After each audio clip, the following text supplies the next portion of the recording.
안녕하세요. 더선채널의 선조학 교수입니다. 오늘은 골프에 대해서 이야기를 해보려고 해요. 골프? 골프와 법하고 무슨 상관이냐고요? 상관이 많이 있죠. 무엇보다도 최근에 공정거래위원회에서 골프장 이용객들, 골퍼라고 하죠. 골퍼에게 꼭 알아야 할 골퍼들이 그런 내용을 한번 발표한 적이 있어요. 오늘은 그 부분을 중심으로 한번 살펴보는데요. 역시 우리는 또 법률 채널이니까 이 문제도 법적인 쟁점과 같이 한번 살펴보고자 합니다. 여러분들 골프 하세요? 저희 채널을 시청해 주신 분들 중에는 골퍼인 분도 있고 골프하고는 관계없는 분도 있을 수 있는데요. 한국레저산업연구소에서 발간한 레저백서 22에 따르면 2021년 기준, 지난해죠. 2021년 기준으로 한국의 골프 인구가 무려 500만을 넘어서 564만 명에 이르렀다고 해요.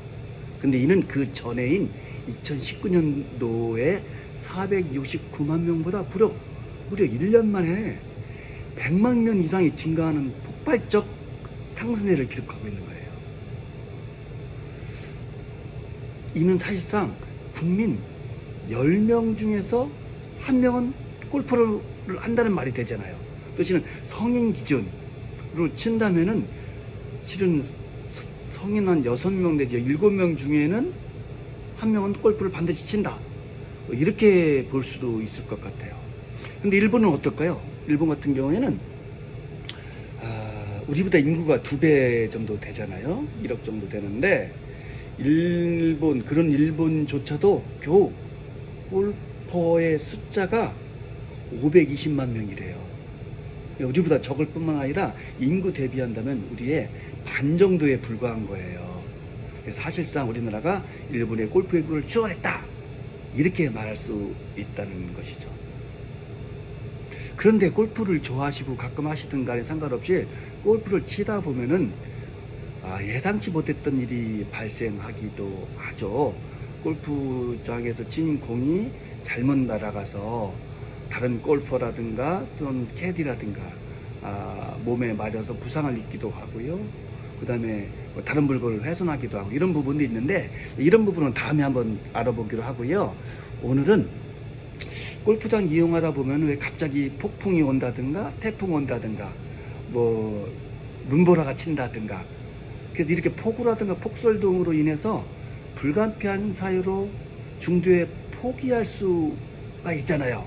더 이상 하고 싶어도 못하는 경우가 있을 수 있죠. 어쩔 수 없이.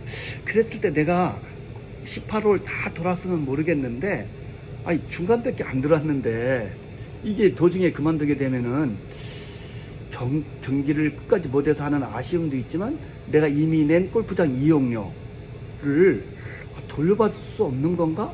나는 18홀을 전체를 생각하고서 돈을 냈는데 나는 겨우 3홀 돌고 5홀 돌고 9홀 돌고서 끝났어.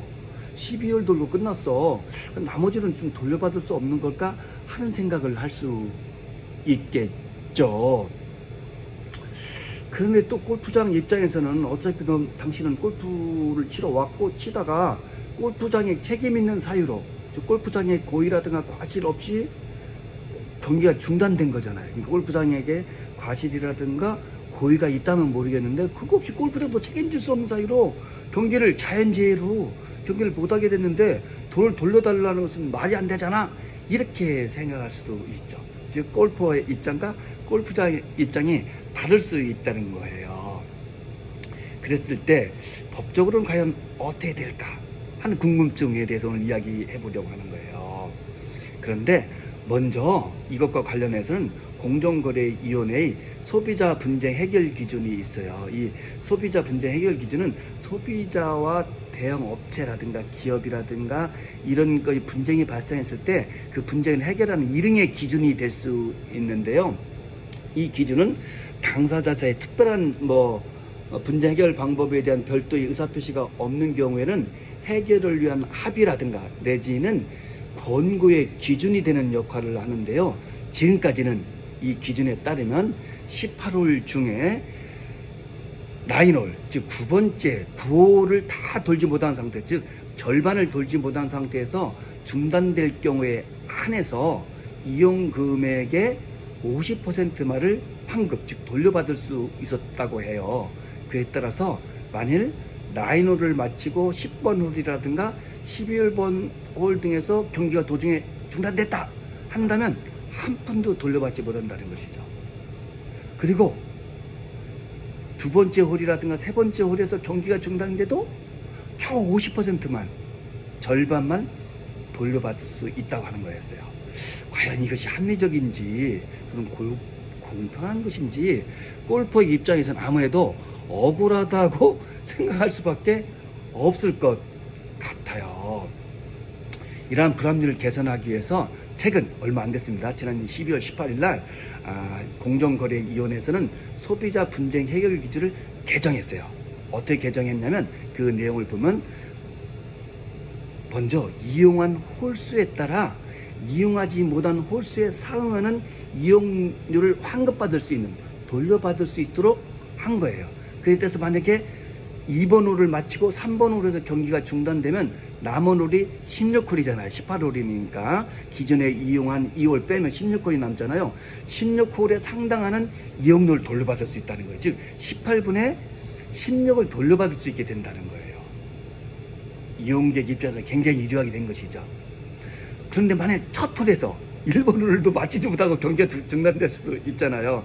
그런 경우는 어떻게 될 것인가? 이때는 기본 요금을 제외한 나머지 전액을 환급받을 수 있도록 이렇게 기준을 개정한 거예요.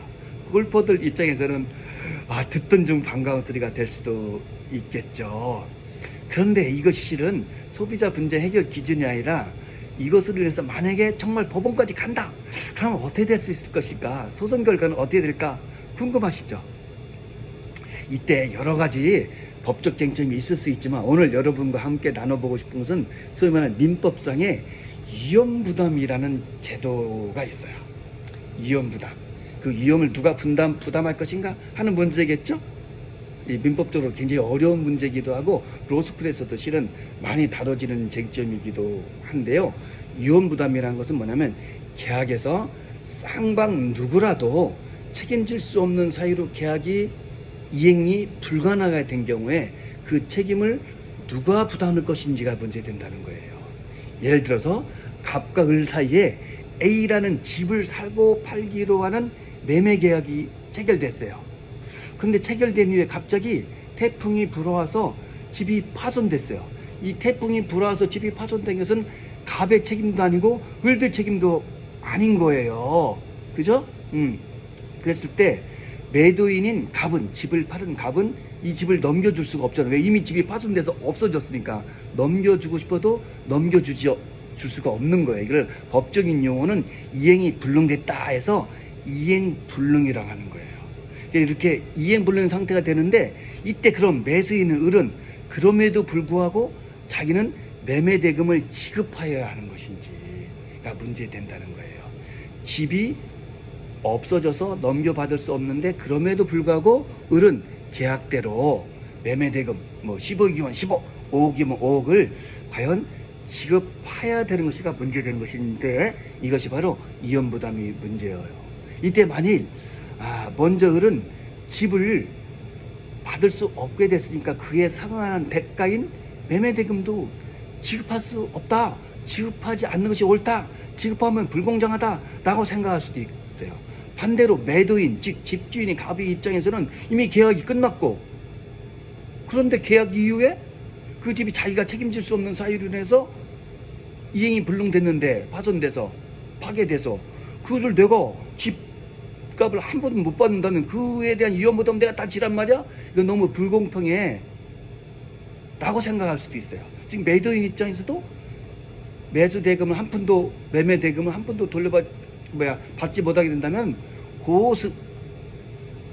고스란히 온전히 자기가 이혼부담을 지는 거기 때문에 너무 억울할 수도 있다고 생각할 수 있는 거예요.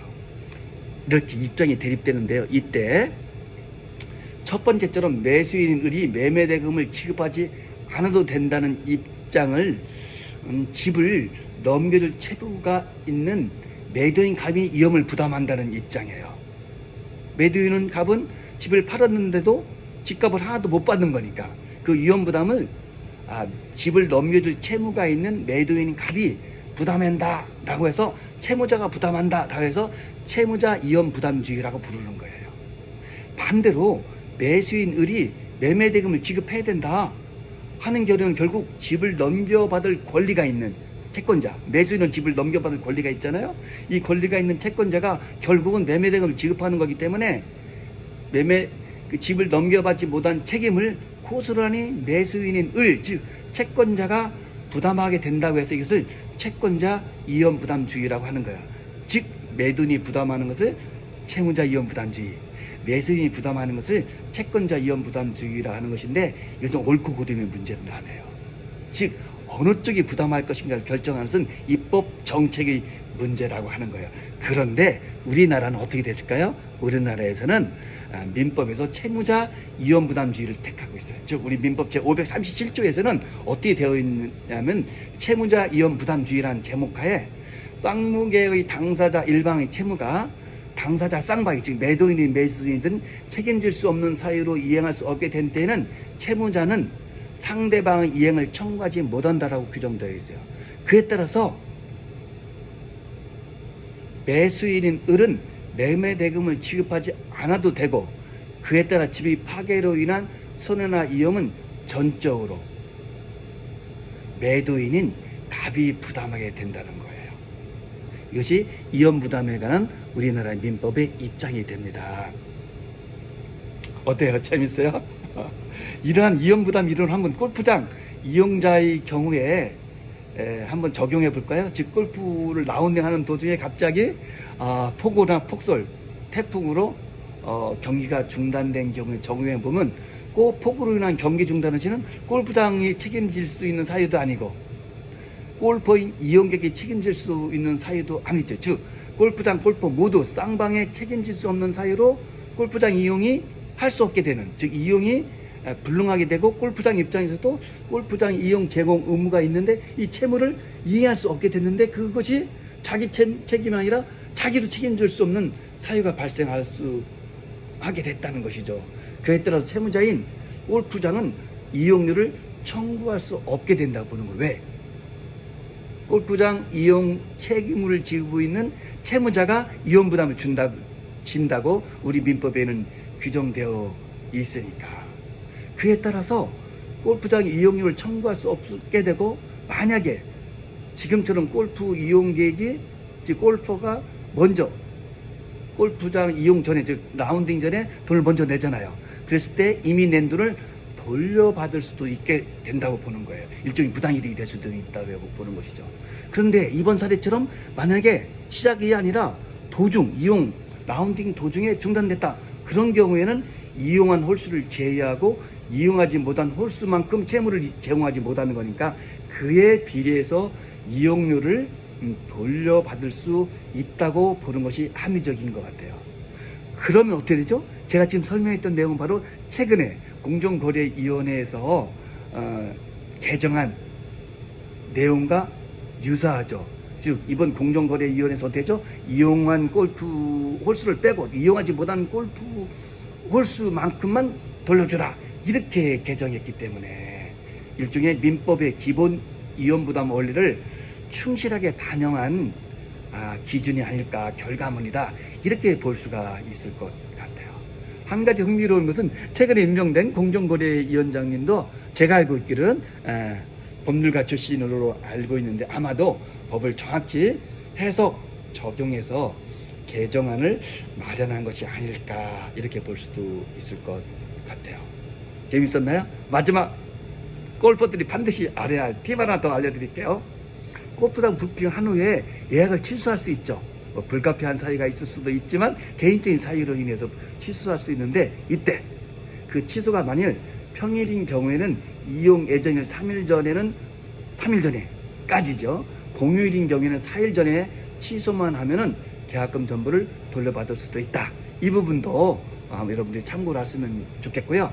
다음에는 한번 두 가지 점에 대해서 한번 공부를 해보려고 하나는 아까 말씀했듯이 도대체 골프를 하다가 날아간 공이 다른 골퍼라든가 또는 캐디라든가 사람에 맞아 사람의 부상을 입을 수도 있고 또는 다른 물건을 기물을 훼손시킬 수도 있는데 그때 책임은 누가 질 것인가 도 있고요. 그 부분 하나 또 알아보려고 해요. 또 하나는 최근에 지금 이러한 골프장 이용 환불 규정뿐만 아니라 골프장 이용에 관한 표준 약관을 공정거래위원회에서 개정했거든요. 그 부분도 한번 종합적으로 한번 다뤄보고자 합니다. 골퍼 여러분들 어땠습니까? 도움이 됐나요? 아니면 미래의 골퍼 여러분들 미리 알고 계시면 좋을 것 같습니다. 그리고 골프장에서도 이 내용 숙지하면 좋을 것 같습니다. 감사합니다. 수고 많으셨습니다. 또 뵙겠습니다.